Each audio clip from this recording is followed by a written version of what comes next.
So next up are the Breadbins, and I have 4 of them right here.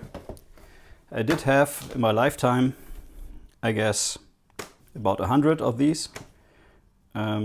Always repairing, buying, selling, and I kept these, and I will tell you in this segment why I did keep these especially.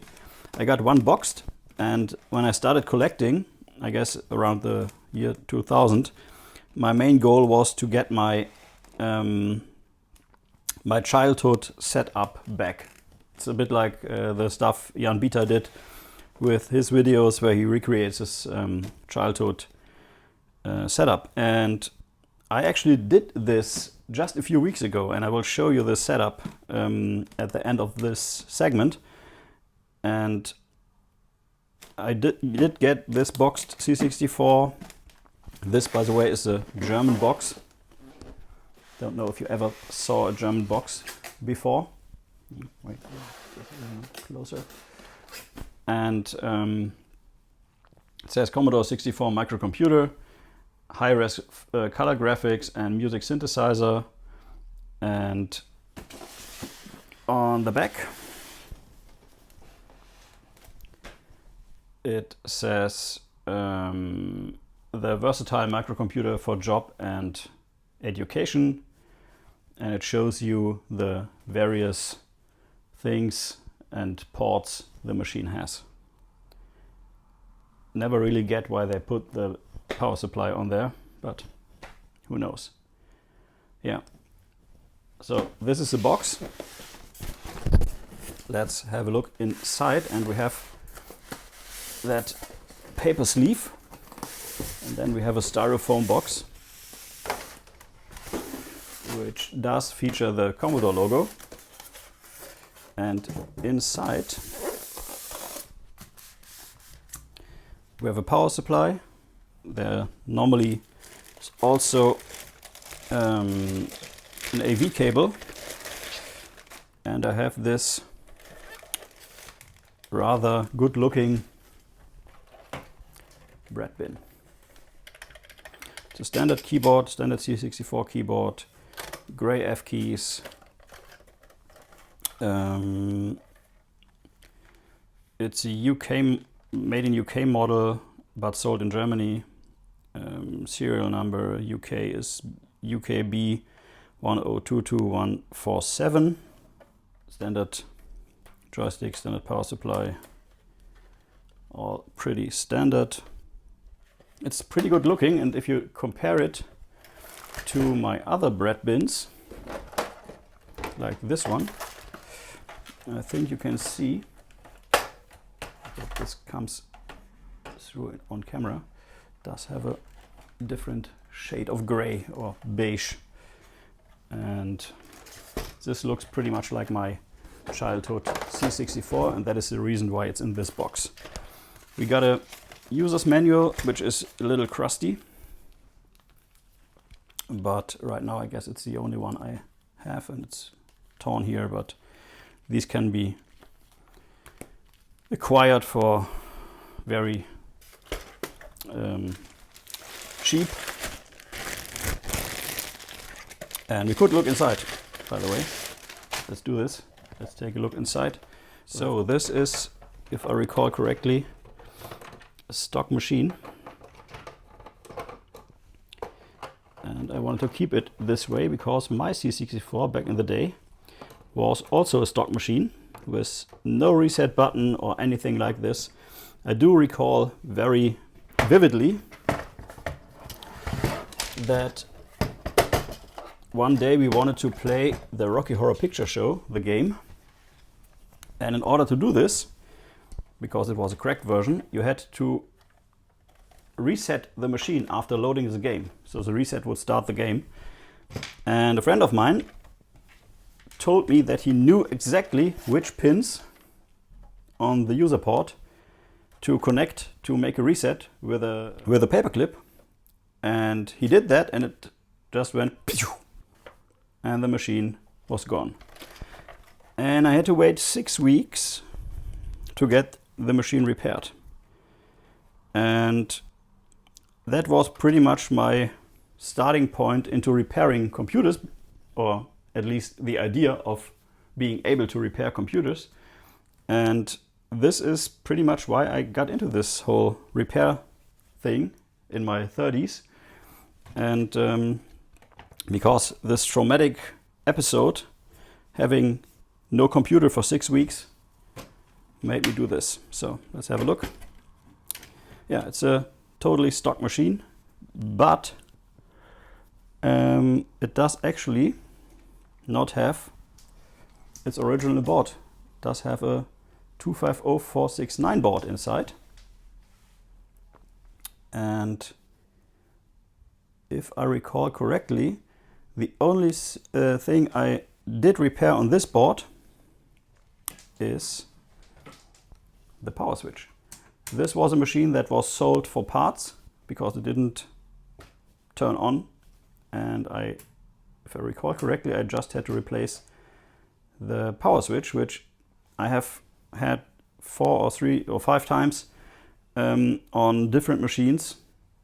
Failing power supplies, the mechanism inside the switch fails, and then it doesn't switch on properly, so you only get 5 volts or 9 volts, and the machine doesn't power on properly. So that's the inside. It's pretty unspectacular. Had to extend the LED cable because the LED is over there and not over here. Yeah, so this is pretty much it. Stock C64, nothing special to see here. So I did actually box the least remarkable machine in my collection, because my original C64 was the least remarkable machine out there. No reset switch, no nothing. I always used the standard RF with a black and white TV, which I will show you later, because I got this a few weeks ago and I was very happy with that. And you will see how poorly my original setup was. Actually, when I got my C64, I only got a C64 without any means of saving programs or loading programs for that. I had the stock bare C64 like that with a power supply and a cable. That was it. Couldn't afford more. Didn't have a data set, didn't have a floppy drive. So whenever I wanted to play a game, I had to type it in from a listing in a magazine. And I did learn that way. I had really to go through the complete C64 manual, and I remember vividly typing in the first program, which was the sprite balloon program. So I remember typing in this, the flying balloon with a Commodore C on it. And on Christmas Eve, I managed, and it was, I guess, 11 or 12, I managed to decode this up here. I had never seen binary code in my life. And I managed to exchange the balloon for a ghost just by adding those numbers together and changing the data statements right here. And that was like magic for me. I remember this, and my family didn't get it, what I did and what was a big breakthrough for me there. But for me, this was the entry point into, hey, I can do this. I can understand what people are doing here. And if I work hard enough, I can manage to do all of this. And it pretty much launched my career into programming. And I was a professional software developer for quite some time before I switched into management. And I still like to program and do stuff. And yeah, that is my C64 story. And I got a data set, I guess, about 6 months after I had the C64. So whenever I wanted to keep a program, I had to leave the machine on. And I do remember that I had a little burnt-in square on my carpet where the power brick of the C64 was, because this thing did really run hot, and it did run hot, especially if you leave it on for days. And yeah, that's this. So I'm gonna pick this up and we're gonna take a look at the next machine. Next up is a machine that I bought off eBay, and again, a black screen machine, no show. Says on the back VIC2 missing. So this machine will not turn on now because I had to salvage some parts for a different machine, which I will show you in the C64 C or C64 2 segment. This is also a UK machine, and it's UKB 392478. So yeah, what is that? And there go the screws. I normally try to clean the machines I get and restore them to pretty much the factory standard, but on this specific machine I decided not to do that because it looks like someone had intentionally put on stickers there and used this machine just like that. So I left it to this. I cleaned it a little, but not too much. As you can see, the keys are pretty dirty. Could be that I switched out the keyboard here. But again, this is a pretty stock C64 experience. All these yellow stickers just tell me that these chips are good. And I will get to these yellow stickers at some point if we talk about my Replica Board, which I built with my son. So this machine theoretically runs if you put in a VIC2. And yeah, nothing special here. Did some repair on the PLA, I think, because it's socketed. Let me get you a closer look. And I think I had to solder on a leg or so. Yeah, right there. Leg broke off and I had to solder it on. And since PLAs are pretty hard to come by, I try to save whatever I can. And my usual method is to put it in a socket, and if the legs break off, put it in a socket and solder the remaining rest of the leg to the socket, and that way you raise this a little, but it still works. And it's not a problem on this position because there's plenty of room. So this is this. Nothing special to see here. It's an interesting looking machine, I think. The last two machines I had no relationship to whatsoever. And with a relationship, I mean, they didn't belong to me. I didn't know the people who these belong to. And I don't own my original C64 because I had to sell it to get an Amstrad CPC. And that is a different story for chapter 2 or part 2 of this Room 2 series. But the next two machines, I know the original owner and they gave it to me. And one is my best friend Kai, and the other is his father, who taught me to program on the Commodore PET back in the day. And as you can see, this machine has this little knob up here, which is a kernel switcher. And it is also the machine I featured in a different video, which has this very special keyboard. And let me quickly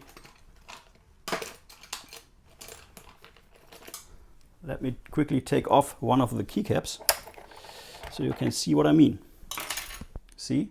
No spring. And if you know your C64, you know the C64 keyboards do have springs inside.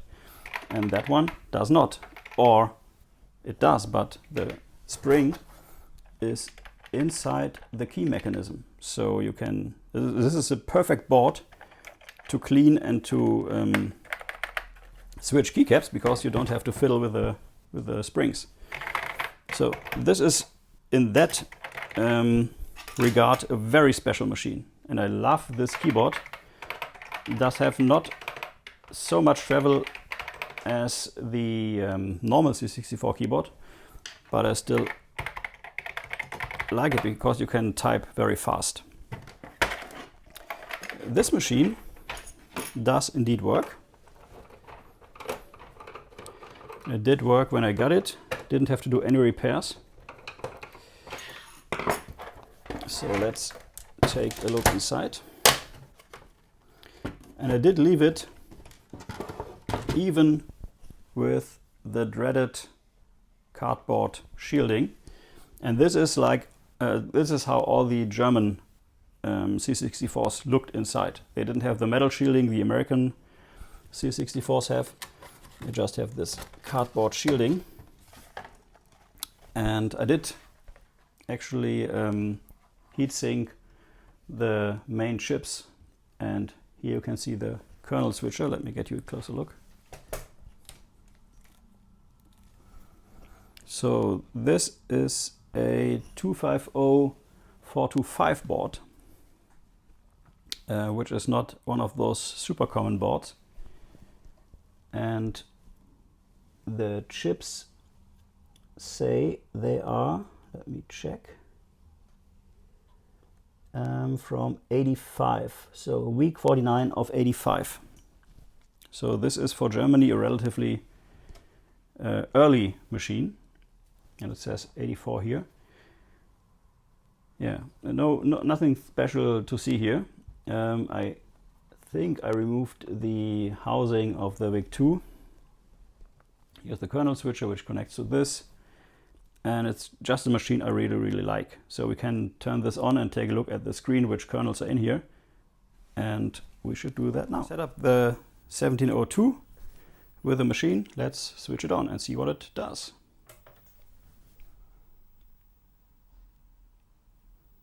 So the first kernel we get is the RMC IEC serial kernel, which I guess was used to connect a PET floppy drive to the C64. If I remember correctly, from roughly 40 years ago, my friend had a C64 and he did use the old PET disk drives with the C64.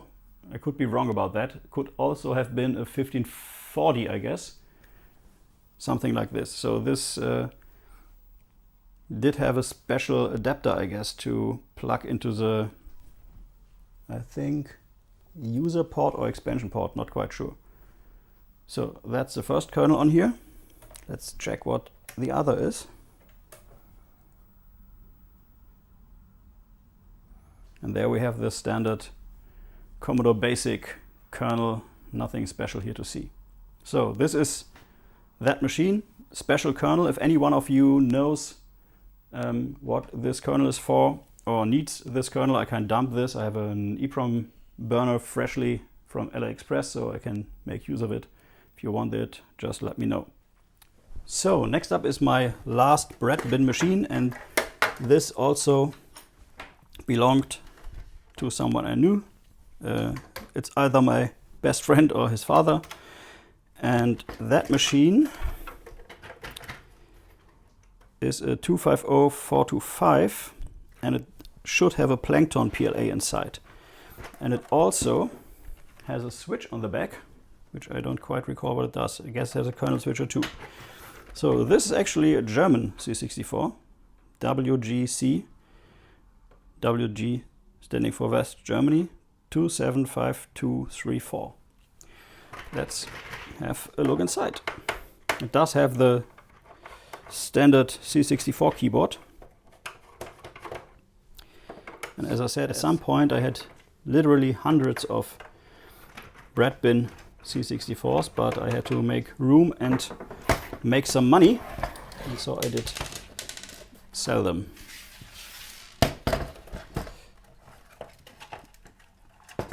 Okay, so shielding still intact because it's a machine that I want to keep stock, or at least as stock as it was when I got it. we have a kernel switcher, and this time we have a kernel switcher which only uses one EEPROM. So we will have a look at this and see what's inside. Again, we have the yellow stickers which tell me that these chips are working. And as I said, I will get back to why this is in another episode. This is the 250425 board, and we have a Plankton PLA replacement for the PLA.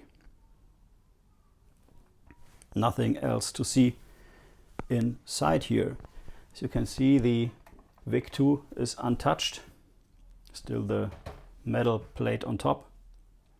Actually, I think I've never seen such a metal plate variant. I know the housing, but I think I've never seen this one. However, yeah, should work. So let's turn it on. Set up. Let's switch it on and see what it does.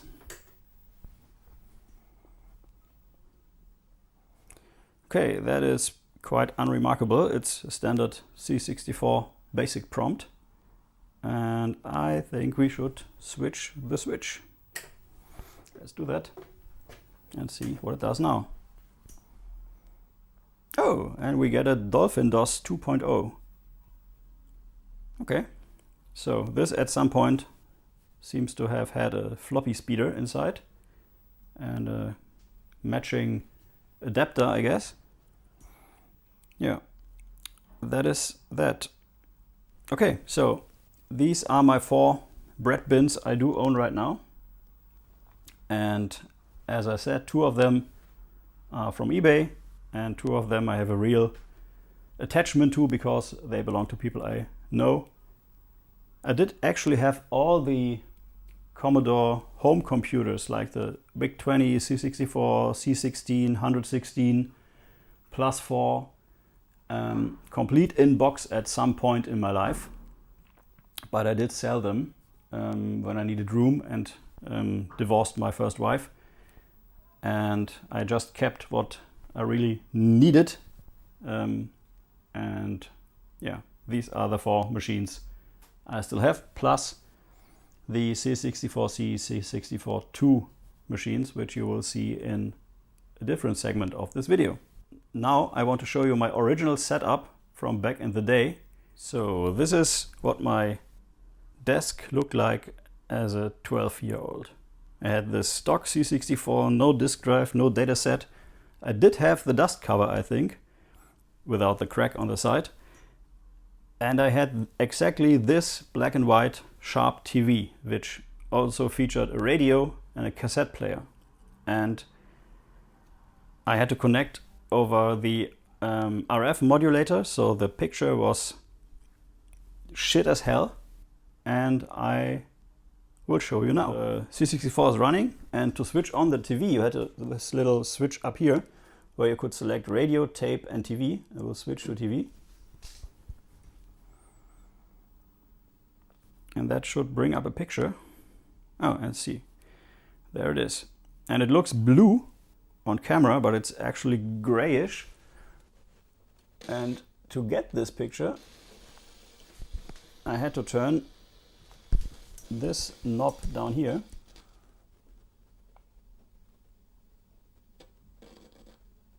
And that is pretty much my C64 experience. The screen is about, I would guess, 8 to 9 inches. And it's black and white. And it's usually that if you want good sound, you have bad picture, because you have to fine adjust here. And if you want good picture, you have bad sound. So yeah, not the greatest experience, but that was my experience for, I guess, at least 2 years. And I got the dataset 6 months into my C64. And yeah, that was it. So I was very lucky to find this exact same TV on eBay, but it did cost me 120 euros, which is outrageous. And yeah, so this is my C64 experience. These are the Breadbins, and more coming up in the next segment. Until then, bye bye.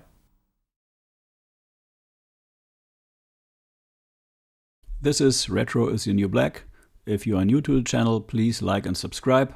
Thanks for watching, and until next time.